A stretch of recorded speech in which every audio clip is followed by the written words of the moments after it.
It appears another major media company will bend the knee to President Donald Trump. Media reporter Oliver Darcy wrote for his status newsletter in its sources telling him that CBS News and 60 Minutes heads are facing corporate pressure to cave to the Trump lawsuits. Now, in his newsletter, Darcy recounts a meeting between three high-level people in October. That included Jeff Shell, in line to become the president of Paramount Global after its merger with Skydance Media is complete, CBS News chief Wendy McMahon, and 60 Minutes boss Bill Owens. During that meeting, people familiar told Darcy that Shell asked McMahon and Owens to release the transcript of 60 Minutes' interview with Kamala Harris. Trump had sued 60 Minutes and accused them of election interference after they edited an answer that Harris gave on Israel and Gaza. Darcy continues writing, while McMahon and Owens ultimately persuaded Shell that yielding to political pressure would be a poor move, they were left troubled by the meddling, according to people briefed on the situation. They took some solace in the fact that he hadn't forced the issue further, but that relief was short-lived. Since then, people briefed on the matter tell Darcy that the pressure has escalated. Shell has a partner, Paramount boss Sherry Redstone, in these alleged initiatives. In fact, the New York Times reported Redstone wants to resolve the issue. Ms. Redstone's carefully written statement did not mention Paramount's deal with Skydance, but it did underscore the fact that a pending multi-billion-dollar lawsuit from the president made it difficult for Paramount to do business. She also said that she was removing herself from day-to-day discussions about the lawsuit.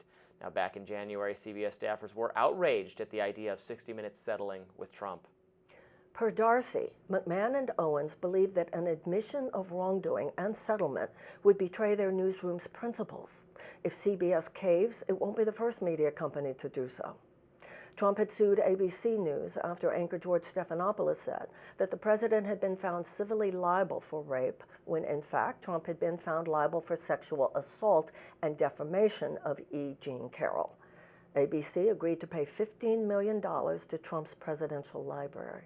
Meta also paid Trump $25 million right after the inauguration to settle a censorship lawsuit. President Donald Trump accused Meta of wrongfully censoring him right after January 6th. Even X, which Elon Musk now owns, paid Trump $10 million in February, to settle a different lawsuit. And Washington Post owner Jeff Bezos announced earlier this month that his paper would no longer publish opinion pieces that argued against free markets and individual liberties, or at least that the editorial page would have a pro-free markets and pro-civil liberties stance. So does Paramount Global just want to make doing business easier, or are they trying to appease the president? That is the question. I think they are trying to appease Trump because they don't want to get bogged down in this very expensive lawsuit. Look, I've made my position on this very clear. I don't think suing media outlets that you disagree with or that are mean to you or say wrong things is a good use of Trump's time. I'm generally against, I'm a free speech absolutist. I would actually remove libel laws entirely if I had my way, so suing over speech is whiny to me. However, there's no doubt in my mind that CBS did, I don't know whether they did it intentionally or not, but they did edit that interview with Kamala Harris in a way that I thought made her terrible answer on Israel seem maybe a little less bad, or less awkward, or that she had less of nothing to say. So I agree with the criticism. I just don't think they should be sued over it. Well, I know a lot on a personal level about how unethical the press can be, the way they edit and so forth, and say things that aren't quite the way they are. At the same time, what's going on here is terrible for the free press. First of all legal experts, practically, all that I've read, have been pretty clear that the president would have lost these cases. Mm-hmm. This is the press caving. When Sherry Redstone said that, it's because she doesn't want to be bogged down in that in terms of trying to sell her company. For CBS to do this, for ABC to do this, is absolutely terrible. It's basically an indirect bribe. It's basically saying to the president, don't hit me, okay? We'll be nice. If that's what happens in this country, that every time he threatens somebody, even if it's completely wrong on his part, everybody just caves and acquiesces, then I fear for my country. Well, he's wrong. On the legal merits, I agree with you. I don't think the lawsuits would succeed. I am for free speech, even for speech that is wrong, dangerous, or described as dangerous. All that. I'm for speech, so I'm not on board with the lawsuits. George Stephanopoulos was wrong to describe what he was convicted of that way, and CBS was very wrong, in my view, to edit Kamala's response that made it look not as embarrassing for her. But should he be sued over it? No. The broader story of the media, falling in line behind Donald Trump more than before, being afraid of him. Right. I just hope this balances their coverage a little bit, but I don't think they should be forced to do it because Trump is being mean to them.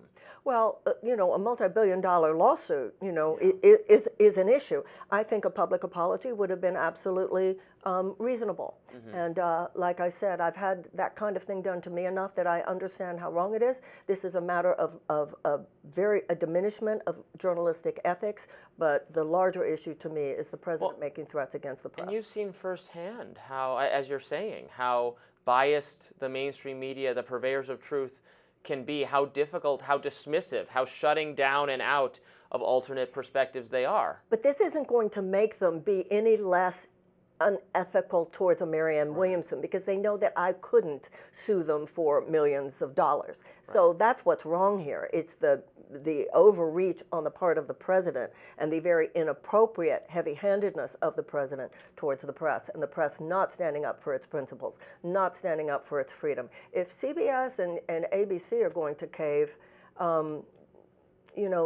somebody's got to hold the line here for the willingness, against the willingness of this president to just bully whomever, whatever. Even, remember, this is a president who has called the press the enemy of the people. This is a standard authoritarian technique. Well, once again, I know how bad they can be. I do. But calling them the enemy of the people is contrary to our First Amendment, contrary to a bulwark of freedom in this country. What? Tell me, you're rolling your eyes at that one. No. Calling them the end of the people is not a problem for you? They have really screwed things up. They have done a really bad job, the mainstream media, in my lifetime, of holding the powerful to account, of promoting alternative, allowing for enough healthy debate for us not to get hoodwinked by propaganda of our government in both directions. Think about their tremendous failure during the run-up to the Iraq War to properly guard against a war based on a total sham and a lie. On that. They're shutting, more recently, they're shutting down of more dissident COVID subjects. Now looks totally humiliatingly they're talking about that conspiracy theory that it's a lab leak. And they encouraged censorship, they empowered censorship of those topics. So they've really done a bad job. What I say, they're the enemy of the people. No, I guess not. That's not how I would say it. But they're just unethical because they are profit-driven. This is what happens when there stops being a firewall between profit and news. It's an ethics issue. It's a capitalism run amok issue. It's profit as bottom line issue. It is not an issue that should be shut down by the President of the United States using authoritarian tropes. What is the other? I mean, they're not doing it. I mean, businesses are seeking profits. Yes, we want to use the incentive to seek profits does not always, in every case, create social good. I agree with you on that. We want it to create social good, and sometimes, trying to create a product that people want and want to pay for can align with the social good. It does in terms of people grow food and then they sell it to you and then you buy it, and then that's the capitalism, and that's a good thing, rather than the government being responsible for deciding who gets what or what it should cost, or you wait in long lines for it. In every country that does that comes to a horrific, ruinous economic end. This is an age difference between you and me. Yeah. I'm old enough to remember when in a newspaper, the elevator that took you to the news floor couldn't take you to the marketing floor. They were kept so separate, and that's the way it should be. This is why Americans too often do not trust the legacy media, which is why we're here, because we're trying to tell it the way we see it. All right. Well, I do have more thoughts on that, because even despite when I work for media corporations as I do now, I feel no pressure from advertisers or anything of that. I don't even know who the advertisers are. I assure you that Anderson Cooper does. Maybe he does. I assure you that those who are selling multi-million-dollar contracts having to do with pharmaceutical companies and so forth, they are feeling pressure and they are responding. If viewers don't like what I'm saying, it's because I'm just a crazy person.